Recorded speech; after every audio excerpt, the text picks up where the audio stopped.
একটি মাত্র ডিম দিয়ে যদি 1 পাউন্ড কেক তৈরি করা যায় তাহলে কেমন হয় বলুন তো। আসসালামু আলাইকুম এভরিওয়ান, আজ আমি আপনাদের সাথে আমার অর্ডারের 1 পাউন্ড ওজনের অরেঞ্জ কেকের রেসিপিটি শেয়ার করব। যদিও এটা হাফ পাউন্ড কেক বেস, তবে এটাকে কিভাবে আমি 1 পাউন্ড তৈরি করলাম তাই থাকছে আজকের এই ভিডিওতে। প্রথমে আমি হাফ পাউন্ড কেক বেসটি তৈরি করে নিব। শুকনো উপকরণ চেলে নিচ্ছি। এখানে 1/4 কাপ পরিমাণ ময়দা নিয়েছি, হাফ টেবিল স্পুন পরিমাণ কর্নফ্লাওয়ার দিয়ে নিচ্ছি। ময়দার সাথে কর্নফ্লাওয়ারটা দেওয়ার চেষ্টা করবেন, এতে করে ময়দার গ্লুটেনটা ভেঙে যাবে এবং কেকটা অনেক বেশি সফট হবে। এরপর দিয়ে নিলাম 1/4 টিস্পুন বেকিং পাউডার, হাফ চা চামচের অর্ধেক দিলেই 1/4 টিস্পুন হয়ে যাবে। এবার শুকনো উপকরণটাকে খুব ভালোভাবে চেলে নিতে হবে। এরপর চেলে নেওয়া হয়ে গেলে খুব ভালো মতো স্প্যাচুলা দিয়ে মিশিয়ে নিতে হবে। এখানে একটা বাটিতে রুমের স্বাভাবিক তাপমাত্রায় থাকা একটা ডিম ভেঙে নিয়েছি। ডিমের সাইজটা একটু বড় ছিল। এখান থেকে কুসুমটা আমি আলাদা করে রেখে দিলাম। ডিমের কুসুম এবং সাদা অংশটা আলাদা করার চেষ্টা করবেন। এরপর সাদা অংশটা একটুখানি বিট করে নিব ফেনা ফেনা হয়ে আসা পর্যন্ত। প্রথমেও চিনি দেওয়া যায়, তবে এই কাজটা করে নিলে চিনি থেকে পানিটা ছাড়ে না, এতে করে ফোমটা অনেক সুন্দর হয়। তবে খুব বেশিক্ষণ বিট করা যাবে না, 10 থেকে 15 সেকেন্ড মতো বিট করে নিয়েই আমাদেরকে অফ করে দিতে হবে। এরপর চিনি দিয়ে নিচ্ছি 1/4 কাপ পরিমাণ। আপনারা চাইলে যদি টেবিল চামচ দিয়ে দিতে চান তাহলে 3 টেবিল চামচ পরিমাণ দিয়ে নেবেন। আর চিনিটা একবারে না দিয়ে 2 বারে দেওয়ার চেষ্টা করবেন। আর যেহেতু একটা ডিমের কেক, এই জন্য যে বাটিতে বিট করবেন সেই বাটিটা একটু ডিপ নেওয়ার চেষ্টা করবেন, এতে করে ফোমটা সুন্দর হয়। আর আমি দেখতেই পাচ্ছেন এখানে একটা ডিপ বাটি নিয়েছি, আর বাটিটা একটু কাত করে নিয়ে ডিমটাকে বিট করে নিচ্ছি, এতে করে ফোমটা সুন্দর হয় আর চিনিটাও দ্রুত মেল্ট হয়। আর আরেকটা কথা বলি, সেটা হচ্ছে বিটারের স্পিড আমি একদম একে দিয়েই প্রথম থেকে লাস্ট অবধি বিট করব। বিটার স্পিড বাড়াবো না, স্পিড বাড়লে ফোমটা দ্রুত হয়ে যাবে, চিনিটা মেল্ট হবে না। তো এভাবে আমি বিট করে নিয়েছি যতক্ষণ না চিনিটা পুরোপুরি মেল্ট হয়ে যায় আর ফোমটা একদম পারফেক্ট হয়ে যায়। এখানে চিনিটা পুরোপুরি মেল্ট হয়ে গিয়েছে আর ফোমটাও পারফেক্ট হয়ে গিয়েছে। যেহেতু এটা একটা অরেঞ্জ কেক, তাই আমাদের অরেঞ্জের দরকার হবে। এখানে একটা কমলা নিয়েছি। কমলার উপরের যে জেস্ট থাকে, অর্থাৎ খোসাটা আলতো হাতে গ্রেট করে দিব। এটা দেওয়ার চেষ্টা করবেন, এতে করে ন্যাচারাল একটা স্ট্রং ফ্লেভার পাবেন। তবে খুব জোরে জোরে প্রেশার ক্রিয়েট করা যাবে না, এতে করে সাদা বাকলটা উঠে আসবে। শুধুমাত্র উপরে যে স্কিনটা থাকে সেটাই আমাদেরকে নিতে হবে। তো আমি পরিমাণ মতো দিয়ে নিলাম। এরপরে এখানে 1 টেবিল চামচ পরিমাণ মাল্টার রস দিয়ে নিচ্ছি। আপনারা চাইলে কমলার রসও দিয়ে নিতে পারেন। এরপর আমি ডিমের কুসুমটা দিয়ে নিচ্ছি। তারপর দিব অরেঞ্জ ইমালশন 1/4 টিস্পুন পরিমাণ, অর্থাৎ হাফ চামচের অর্ধেক। আপনাদের কাছে যদি অরেঞ্জ ইমালশন না থাকে তাহলে অরেঞ্জ এসেন্সটা দিয়ে নেবেন। যদি দুটোর একটাও না থাকে তাহলে না দিলেও চলবে, তবে এইটা দিলে ফ্লেভারটা আরও বেশি সুন্দর আসে। এরপর আমি একটু অরেঞ্জ ফুড কালার দিয়ে নিলাম অল্প পরিমাণে। এখন এই সব কিছু একটুখানি বিট করে নিব। বিটার স্পিড একে রেখে আমি আবারও 10 থেকে 15 সেকেন্ড মতো বিট করে নিব। অতিরিক্ত বিট করা যাবে না, এতে করে আমরা যে ফোমটা তৈরি করেছি সেটা নষ্ট হয়ে যাবে। যেন সব কিছু ভালোভাবে মিশে যায়, এই পর্যন্তই আমাদেরকে বিট করে নিতে হবে। তো দেখুন এখানে আমার সব কিছু ভালো করে মিশে গিয়েছে। এখন আমি বিটারটা অফ করে দিচ্ছি। বিটারের কাঁটাগুলো খুলে নিচ্ছি। আপনারা চাইলে বিটারের এই কাঁটা দিয়েও কিন্তু শুকনো উপকরণ মিশিয়ে নিতে পারেন, অথবা একটা হ্যান্ড উইক্স দিয়েও মিশিয়ে নিতে পারেন, আবার চাইলে স্প্যাচুলা দিয়েও মিশিয়ে নিতে পারেন। মোট কথা হচ্ছে যেভাবেই মেশান না কেন আপনাদের লক্ষ্য রাখতে হবে যেন ফোমটা নষ্ট না হয়ে যায়। আর মেন যে কথা সেটা হচ্ছে ফোল্ডিং মেথডে একদিক ঘুরিয়ে ঘুরিয়ে আলতো হাতে মিশিয়ে নিতে হবে। তাড়াহুড়ো করা যাবে না, এই পর্যায়ে একটু ধৈর্য নিয়ে কাজটা করে নিতে হবে।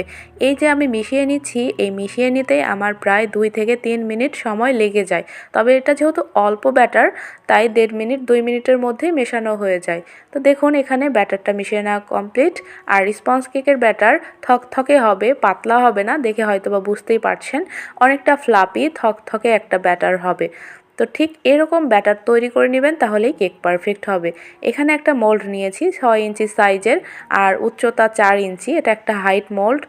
তবে এক ডিমের কেকের জন্য আপনাদেরকে 5 ইঞ্চি সাইজের মোল্ড ব্যবহার করতে হবে। তো আমি আগেই বলেছিলাম একটা ডিম দিয়ে আমি 1 পাউন্ড কেক তৈরি করব, যার কারণে আমি 6 ইঞ্চি মোল্ড নিয়েছি। মোল্ডের নিচে তেল দিয়ে একটা কাগজ দিয়েছি। সাইডে কখনো তেল দেওয়া যাবে না, এতে করে কেকটা চুপসে আসবে। এরপর সম্পূর্ণ ব্যাটার ঢেলে একটা কাঠি দিয়ে ভালো মতো সমান করে নিচ্ছি, এতে করে ভেতরে থাকা এয়ার বাবলস বের হয়ে যাবে। আবার বেক হওয়ার পর কেকটা উপর থেকে সমান থাকবে। 170 ডিগ্রি তাপমাত্রায় আপ ডাউন হিট অন রেখে আমি কেকটাকে 20 মিনিট মতো বেক করে নিব। আপনারা যদি চুলাতে বেক করতে চান সেক্ষেত্রে মিডিয়াম টু লো আঁচে এটাকে বেক করে নেবেন 20 থেকে 25 মিনিট মতো।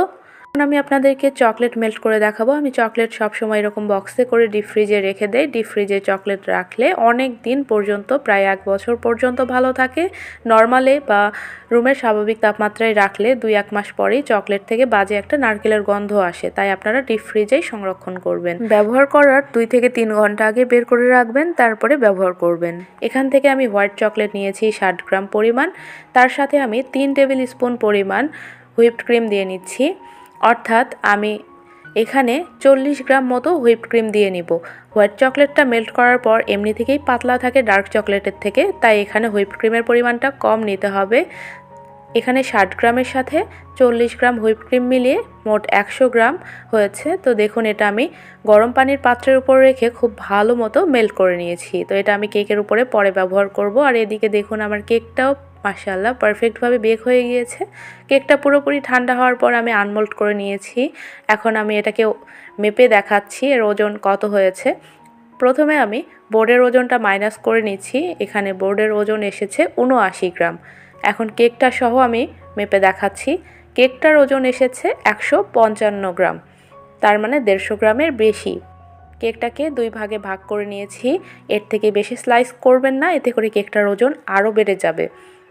এখন যে বোর্ডে আমি কেকটাকে ডেকোরেশন করব সেখানে ক্রিম লাগিয়ে একটা স্লাইস দিয়ে সুগার সিরাপ দিয়ে নিচ্ছি।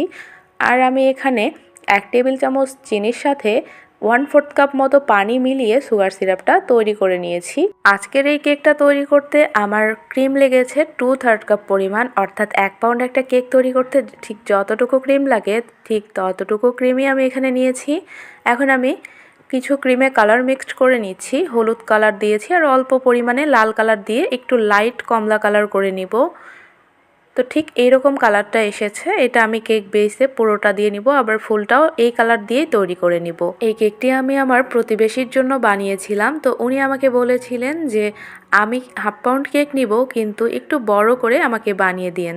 তো এখানে ডিমটা যেহেতু বড় সাইজের নিয়েছিলাম, তাই কেক বেসটার ওজনও মাশাআল্লাহ একটু ভালোই হয়েছিল, যার কারণে কেকটা ক্রিম দিয়ে কভার করার পর পুরোপুরি 1 পাউন্ড হয়েছে। তো কেকটার উপরে আমি প্যালেট নাইফ দিয়ে এই ডিজাইনটা করে নিয়েছি। এই ডিজাইনটাতে যদিও আমি কাঁচা, তাও যতটুকু পারি করেছি। এরপর গলিয়ে রাখা চকলেটটা একটা পাইপিং ব্যাগে নিয়ে সাইডে এভাবে দিয়ে নিচ্ছি। এখন আমি 1M নজেলটা দিয়ে কেকের উপরে ডিজাইনটা করে নিব। এই ডিজাইনটা হাতটা ঘুরিয়ে ঘুরিয়ে করলে কিন্তু সুন্দর মতো হয়ে যায়, আর ডিজাইনটা দেখতেও সুন্দর লাগে। সিম্পলের মধ্যে অনেক সুন্দর একটা ডিজাইন। উপরে একটু হোয়াইট কালারের সুগার বল দিয়ে নিব, তাহলে কেকটা একদম কমপ্লিট হয়ে যাবে।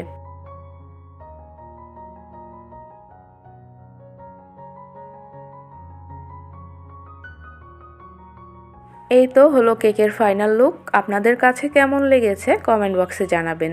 এখন আমি মেপে দেখাচ্ছি কেকটার ওজন। বোর্ড সহ কেকের ওজন দাঁড়িয়েছে 507 গ্রাম। বোর্ডের ওজনটা ছিল 79 গ্রাম। 507 থেকে 79 বাদ দিলে এখানে কেকের ওজন দাঁড়ায় 428 গ্রাম, অর্থাৎ 1 পাউন্ডের থেকে কিছু কম। আমরা জানি 453 গ্রামে 1 পাউন্ড হয়ে থাকে। আজকের মতো ভিডিওটি এখানেই শেষ করছি। কথা হবে নতুন কোনো রেসিপি নিয়ে। সেই পর্যন্ত সবাই অনেক বেশি ভালো থাকবেন, সুস্থ থাকবেন। আল্লাহ হাফেজ।